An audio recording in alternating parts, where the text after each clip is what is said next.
I always thank God he gave us Fashola for 8 years. Politically, people attribute all these things to that Tinubu did this and Tinubu did that. It's because the Fashola years have covered up for those bad 8 years.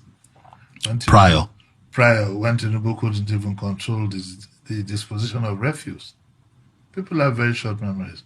Tinubu, when he became governor, he was able to get people, there was a lot of enthusiasm. People like my good friend, Patu Tommy, were more than willing to throw all kinds of documents at him he could work with.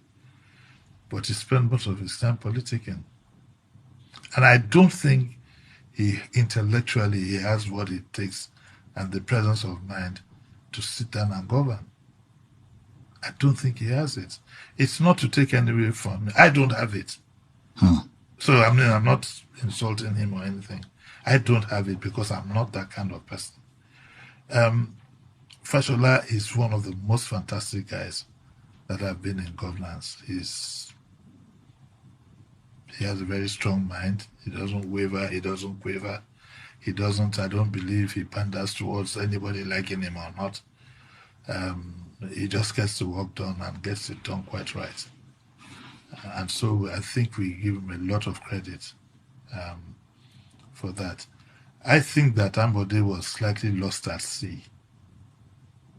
I think he was lost at sea. And I think he had some personality traits that, he was vengeful. He had an agenda that was certainly not in the interest of the state. But I think the current gentleman, for the first 4 years, was slightly lost at sea because of the big boss's ambition. But since the gentleman has moved upwards, you can see he has picked up and is doing quite well. So that is my own. I don't want to argue it with anybody. That is the way it has come out.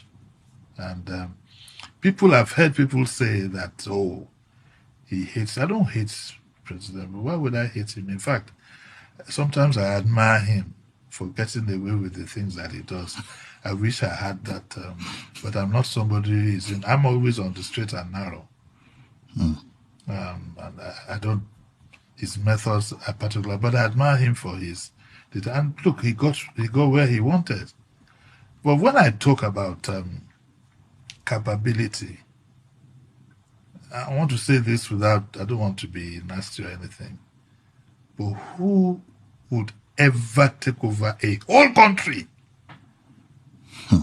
And the minute he signs, he makes a policy statement. Nobody well-trained does that. I'm from the Unilever School of Management. I worked in Lever Brothers for a short time, but within that short time, I know how to get things properly done. If you know what goes into an ordinary dinner in Unilever, my God, who do you think would? That for me is a character flaw. And the first day, as soon as you sign, say subsidy is over, like that. Even if you had done your homework, what about the optics? So that for me, and before the election, I had said, in definite terms, that this man doesn't have the capability and doesn't have the mindset. That phrase, Emilokon, also for me is a bad mindset for somebody who wants to lead a country. Not to talk of the fact that we heard it on video when he said, grab it, whatever, and run away with it. Those are not the morals I grew up on. They are not. I've been trained to be what you would call a gentleman, or what the Yorubas would call Omoluabi. And Omoluabi does not grab what belongs to you. When I was a youngster, when we go for parties, when they say at a party, who hasn't eaten? You dare not put up your hands because you will have eaten at home. So that element of satisfaction is built into you. You don't grab something and run away with it. When you look at all these mindsets, I said to myself, this is not the kind of mind that should be leading this country. And see where it has gotten us. Hello, everyone.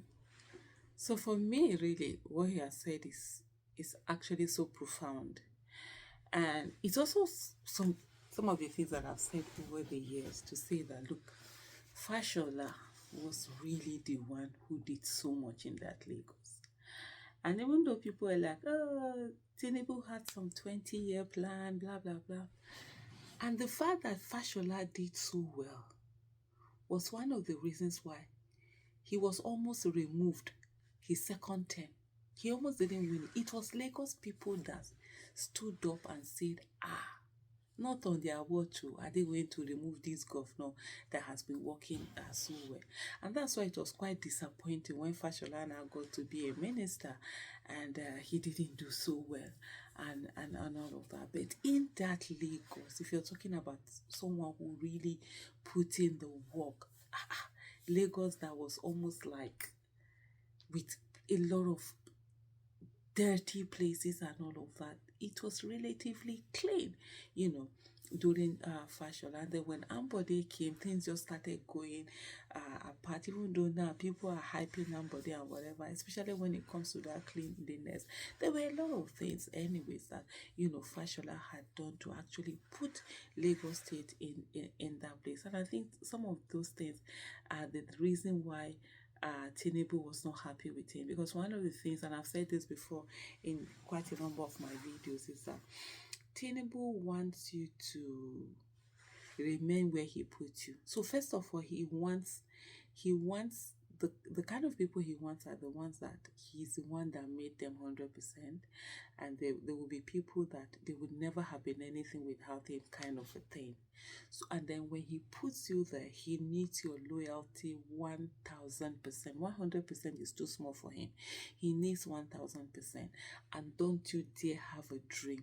Don't you dare aspire beyond and above what he has given you. Then you work well. If you try to do it, so what Fashola did with his own good work and good governance was that he tried to he outshone Tinubu, and he was not happy with that. But Lagos people stood. Lagos people came out, and that was how Tinubu was. That was how Fashola was able to have a second term.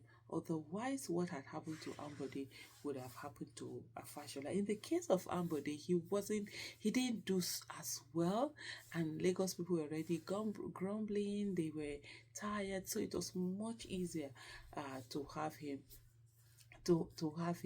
removed. So this whole master strategist thing,